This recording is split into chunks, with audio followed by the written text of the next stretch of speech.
The Hebrew language, one of several Semitic languages calling the Middle East its home. What is the philosophical foundation of the Hebrew language? How was it conceptualized and put together? Was it onomatopoeic, or was there a blueprint that was laid by an earlier civilization that had already identified and defined liturgical concepts of God, self, and consciousness? What of the word Yahweh and Yehovah? What about Adonai and Shabbat? It is commonly believed that it belongs to the Afro-Asiatic and Semitic family of languages. In this episode, we will examine the cymatophonic roots of the Hebrew language and provide evidence that its true root is none other than the divine language of Sanskrit, the language of God. Join me as I provide evidence of irrefutable etymologies and spiritual foundations of the Hebrew language found only in the ancient ways, and in our program, Samskrita, the Code of the Gods.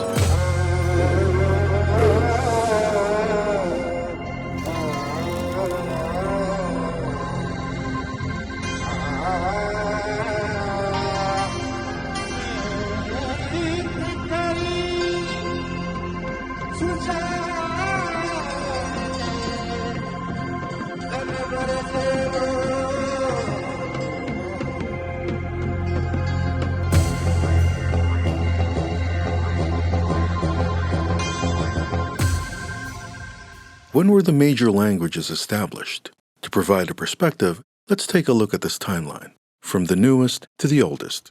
Let's trace it back. Old English appeared at around the 5th century, Arabic in the 1st century. German language dates back to the 1st century BC. Biblical Hebrew dates to about 1000 BC. Latin, 1200 BC. Greek, 1400 BC. Proto-Semitic, 4000 BC. Egyptian, based on the date of the pyramids, 10,000 BC. Sanskrit, on the other hand, is even older if we take into account its relationship with the Sphinx and the pyramids. If so, then Sanskrit existed even before the Sphinx and the pyramids were built. You can see this in our other episode. So clearly, Sanskrit predates Arabic, Aramaic, and Hebrew by far, earlier by thousands of years. So is it within the realm of possibility that Semitic languages came from Sanskrit? We will present the data. First, to understand what Semitic languages are, we have to define what the word Semite means. The dominant online search says this. This information is dated and incorrect. So is this. The word Semite is thousands of years old and goes beyond ethnicity, geography, and culture. The word Semite comes from the Sanskrit word samhita, meaning union, connection, and in agreement. We can break this down further into the words sama and hita. So Semite or samhita means sharing the same interests and concerns for the benefit and welfare of all. This is the root of the Hebrew word shmita and the English word same and summit, where the peak of a mountain converges. Samhita is also used in the term peace summit, where politicians come to an agreement. Much like the concept of the United Nations, where members would meet and come together to reach an agreement on terms, whether they pertain to trade, territories, or laws. You see, Samhita is an inclusive word, not a divisive one. And yet, what do we see today? This is so because we've lost the true spirit of Samhita. Being a Semite means being a uniter of mankind, supportive of brotherhood. Religion is Samhita. You know, religion is not meant to build walls that divide the hearts of men. Instead, religion is meant to break down the walls that surround the hearts of men. Religion has no family. It is a river that nourishes all in its path. Religion does not discriminate. This is its true meaning in Sanskrit. Can we prove further that Sanskrit is the root of the Hebrew language? The answer is a definite yes. Israel or Israel comes from Isha, Ra, Il. Israel means land of the supreme ruler, the brightest light and the warmest love, the one who gives protection and rest, the eternal, immovable master who is the source of abundance and peace. Now, when you say Israeli, the il gets changed to ili, which means a weapon. So now, Israeli means one who defends God and one who God defends in return. The word Hebrew comes from Ivri. Its root is avriti and avarita. This means unseen and unstoppable. This is, after all, the nature of the Spirit. Using our modified method of nirukta, decoding the word Hebrew, we get hava aruh, an invocation towards ascension of the Spirit. Here we can see the relationship between aruh and ruach, meaning spirit. Both of these words are rooted in ruh, which means rising. Ruh is also the word for soul and spirit in Arabic. From ruh, we get rohati, which means healing, prosperity, and growth. This is where we get Rosh Hashanah, Rosh Hashanah. The syllable Rosh is related to the word spear, resembling the shape of fire in a candle. In alchemy, the symbol for fire is the upright triangle, symbolizing the rising motion of fire, ergo the word rise. So, on these examples, we can see that Rosh or Rush means an aspiration to ascend, elevate, and rise. Hoshana comes from Aushana and Asana. The word ocean comes from this. Aja is also the word hope in Arabic, pronounced this way. Aja. From Aja, we get the name of the continent Asia. Asa is also hope in the Tagalog language. Aushana, Hosanna in the highest. Let's take the word and the name of the Lord Shiva, typically identified with Hinduism and Sanskrit. The word Shiva appears several times in the Hebrew language representing the number 7. From dictionary.co.il, give a listen. Shiva, Shiva. Now this is none other than the name of the Lord Shiva. We could even see it in the characters Sh, Sha, and Shin, all sharing the same CPS as Shiva. This represents the 3 shulas or spikes of Lord Shiva's spear. This is no coincidence. The cymatic energy of S, Sh, and Ch is also covered in different languages, including Chinese.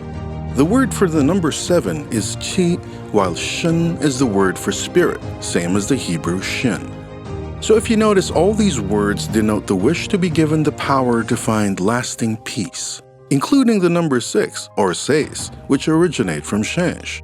Shesh is the coil of creation upon which Lord Vishnu lies to rest. That's why Shesh, the 6th day, and Sabbath, the 7th day, are the days set aside over the weekend in order for us to escape the grind, the rat race, to cool the mental engines and find rest in scripture and spiritual observance of God, the only source of true peace in this world of illusion.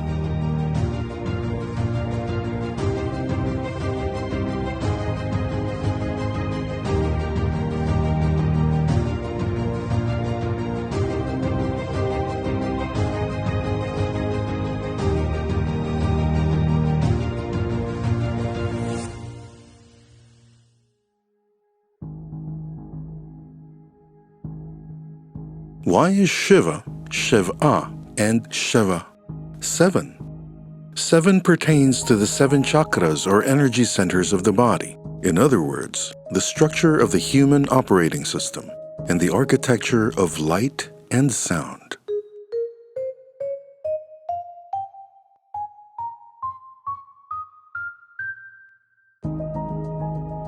Shiva rules Shani, or Saturn. Take a look.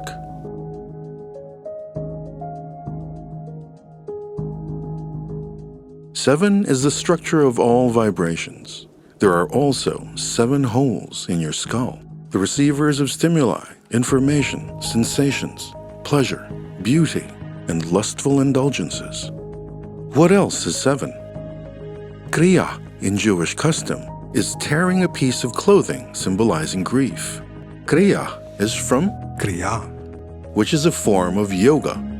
The torn fabric is worn for 7 days, the duration of the mourning period, in a ritual referred to as the sitting Shiva, also known as Shiva, the divine weaver of the fabric of time and space.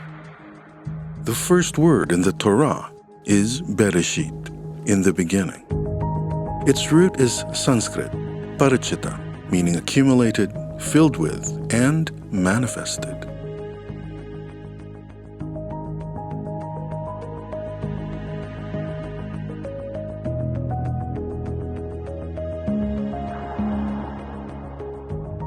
The word Sabbath in English is Shabta in Aramaic and Shabbat in Hebrew, which means cease or desist. Its root is Shabhyati, meaning cease, be calm, and be still. In Spanish, Shabbat and Shabhyati becomes Sabado or Saturn Day, the weekend where work ceases and people remain still in order to commemorate God, make offerings, meditate, reflect, ask for forgiveness, and rectify sins. In the Philippines, Shabbat becomes Sibat, which is spear, derived from the three-pointed spear of Shiva. Shabta in Aramaic is rooted in the Sanskrit Sapta, meaning 7. Now we come full circle. The month of September gets its name from septem, which is 7 in Latin. Septem comes from Saptami, the potential termination, the 7th lunar day of the fortnight called Tithi. It is a locative for the 7th case, thus referring to the termination of the week. Related to Shabhyati, or the Sabbath, are Zachor from Sakara, Shamor from Samar, and Tzedakah from Sadhaka. Now, to all you Japanese horror movie fans, does she look familiar? Her name is Sadako. Wasn't she seeking justice? I bet you never realized that all these languages from Hebrew, Chinese, Spanish, and Japanese are all related, but they are, connected through the sacred language of Sanskrit, the code of the gods. Please take a moment to digest what you've just learned. What does it mean to you when all these words come from one singular source? Another 7 is the menorah, which has 7 candle holders. It was the lamp used in the ancient Holy Temple in Jerusalem, now a symbol of Judaism and an emblem of Israel. Menorah comes from mana aurava, mana meaning thought, and aurava meaning an extension or a dimension. Aurava is where we get the word aura or aura.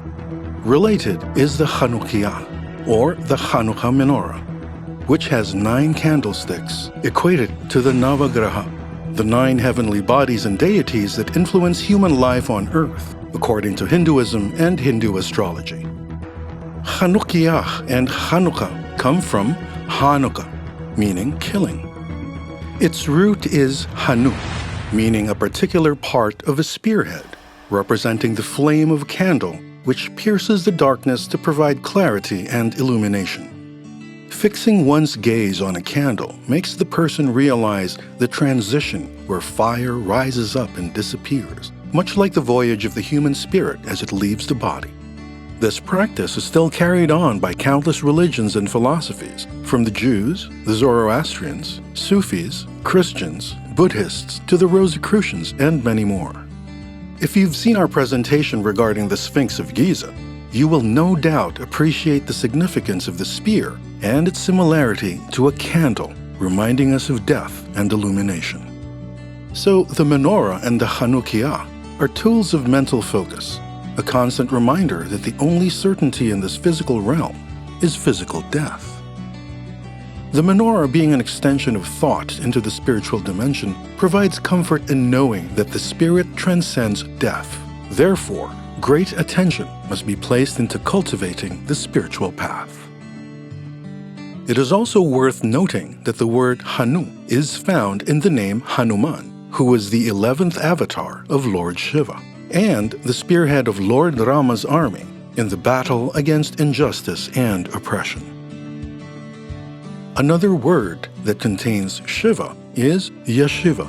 a Jewish educational institution that focuses on the study of traditional religious texts, primarily the Talmud, the Torah, and Jewish law. Again, we see the literal meaning of sitting. And who is the sitting deity? I think you know the answer. Yeshiva, the school of learning the sacred scriptures. Ya. Shiva. Yeshiva. Shiva, which is Si-Wang and Si-Huan in Chinese, a wish for comfort and peace. Still think it's a coincidence? After all, the goal is achieving union and yoga with Lord Shiva, the auspicious, the blissful, the kind, the stitcher and weaver, and the final emancipation. It's a beautiful thing. Now, on to more words. Purim is a Jewish holiday which commemorates the saving of the Jewish people from Haman, an Achaemenid Persian Empire official who was planning to kill all the Jews in the empire, as recounted in the Book of Esther. Purim comes from Puri and Purin, the root of the word poor, meaning those who seek shelter and fill the temple are saved and kept whole. Simha in Hebrew means happiness and joy. This comes from Simha, the lion, the powerful one, the zodiac sign Leo, which is where we get Simhapura or Singapore, symbolized by its mascot, the merlion. I know what you're thinking. What does a lion have to do with happiness? Fair enough, this is the answer. Narasimha in Sanskrit means the man-lion, a fierce avatar of the Hindu god Vishnu, one who incarnates in the form of part lion and part man to destroy evil, restore justice, and end religious persecution and calamity on earth, thereby restoring dharma, justice, and freedom from religious persecution. Now you know why Simha means happiness and joy. Simha is related to Samyah. Its root is Samyak. It means well, proper, all right, and in order. Here we find a connection to Passover or Pesach in Hebrew, which is the most momentous event in Jewish history. Let me explain. Pesach comes from the Sanskrit word Pishacha, which is a malevolent or devilish being, a fiend or a demon. Listen closely. Pesach, Pishacha. Now let me remind you that Sanskrit is an ancient language which came long before Semitic languages like Proto-Arabic or Hebrew. Here we can clearly see the roots of the Hebrew language. According to the story of Passover in Exodus 12, the Jews marked their doorposts with the blood of the lamb, which saved them from the destruction of Pishacha, or Pesach, the malevolent being. As a result of being saved by the blood of the lamb, Passover is commemorated with the greeting of Chag Sameach, which means joyful festival in Hebrew. Now, Chaga in Sanskrit does not mean holiday, it means lamb. Because of this understanding of the blood of the lamb saving the Jewish people and putting into perspective the Sanskrit meaning of Chaga, which is lamb, does the greeting Chag Sameach during Passover make more sense to you now? I bet it does. Continue having an open mind, and let's proceed. Mitzvah comes from Maheshvara, the great sovereign god. In bar mitzvah, the word bar comes from Bala, meaning young boy. Bala Maheshvara, bar mitzvah, which means the young son of God. Sukkot is a holiday or a mitzvah, where one spends some time outside to look at the stars in the heavens. Sukkot is the agricultural holiday and a fall festival, where gratitude is expressed to God for the harvest. The root of sukkah, meaning shelter, refuge, or hut, comes from the Sanskrit word sukha, meaning joy, happiness, and comfort. Siddur is a term for a Jewish prayer book containing a set order of daily prayers. The word siddur, meaning order, is from the Sanskrit root sidra, meaning good, successful, and efficacious. Yahweh and Yehovah can find their origins in these Sanskrit words Yahweh, Yahweh, Yahweh. The oldest mention of Yahweh and Yahweh, and the first extra-biblical inscription found to mention Yahweh, is long held to be the Moabite stone, also called the Maesha Stele. Moses spoke of the God of Israel as a rock. Here Moses is depicted with the stone tablets of the Ten Commandments, taking after the shape of the Moabite stone, a shape that is still seen today, not only in synagogues, but in other architectural and artistic expressions. There is further evidence to support that Yahweh, the God of the Israelites, was represented by an upright stone called the Mashaba. This is where we get the English word massive, because God is massive. God is Mahashava. The plural of Mahashava is Mahashabut, which is Mahashavata, the brilliant Shiva, which has become the word Mazbut in Arabic and Urdu. Amazing, isn't it? So, how important is the rock, Mahashiva and Mahashavata? Why don't you decide?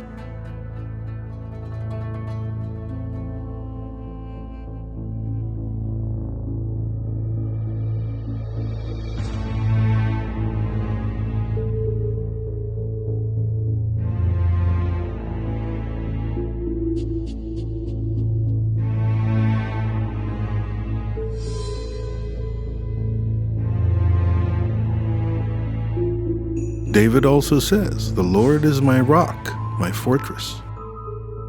And how did David take Goliath down again?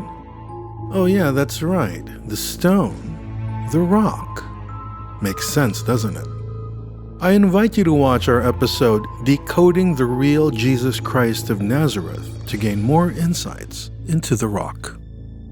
Also kindly watch the core episodes to understand the origin of the name David, shown above.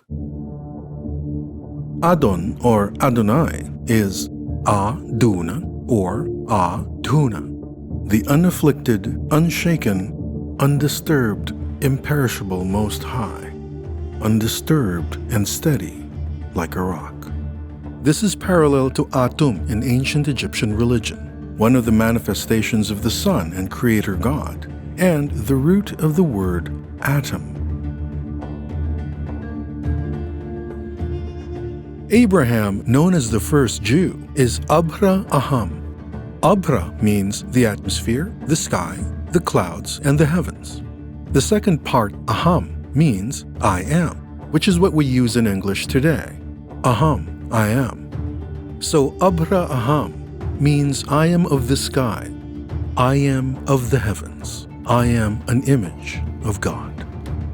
Judah or Yehuda comes from Yahudah. Now it is interesting to note that in Sanskrit, the study of the heavens is called Jyotisha, while Jyota means the brilliant one. Jyota, really close to Judah in Judaism, isn't it? Now on to Moses, known as Moshe Rabbeinu, meaning Moses, our teacher. Moshe Rab comes from Mosh, one who excels and surpasses, and Rabhu, the messenger and carrier of the word. The word rabbi comes from the word Rabhu, the messenger, the bringer of the law. That's why Moshe was given the Ten Commandments and made to be the bearer of the Tanakh, the eternal law, which in Sanskrit is Tanaka, meaning the reward. Now, although the Tanakh is an acronym of the Torah, Nevi'im, and Ketuvim, we can see how accurate the cymatophonic signatures are when decoded in Sanskrit. Its meaning is revealed according to its intention by its CPS in Sanskrit through our method of adaptive hybrid nirukta called Adhini Vidyati, which means piercing the veil, a term that I find fitting and appropriate. Noah, or Noach, is Nu, from Nuvati. This means one who exalts, roars, praises, and shouts. And in its Babylonian form, Nuku, it is Nu-ku, the exalting one. This is the root of the Tagalog Naku, an expression of surprise. Is it any wonder that Nu is the deliverer of what else but the news? Messiah, or Mashiach, comes from Mahasivak, or Mahashivako. Messiah is related to the word Masaya in Tagalog, meaning perfectly happy. This is related by CPS to Mahashiva and Maheshvara, the pillar, the post, the foundation, the cornerstone, God, Shiva, the rock. With that, we conclude our initial journey into the history of the Hebrew language. May we reach Samhita, an agreement towards peace and understanding, brotherhood and acceptance. I'd like to thank you for watching and keeping an open mind. Stay tuned to future episodes as we decode the secrets of Kabbalah and the hidden message encoded within the Tetragrammaton Yud-He Vav-He. These and many more secrets decoded only here in the ancient ways. Namaste, and may peace be with us all.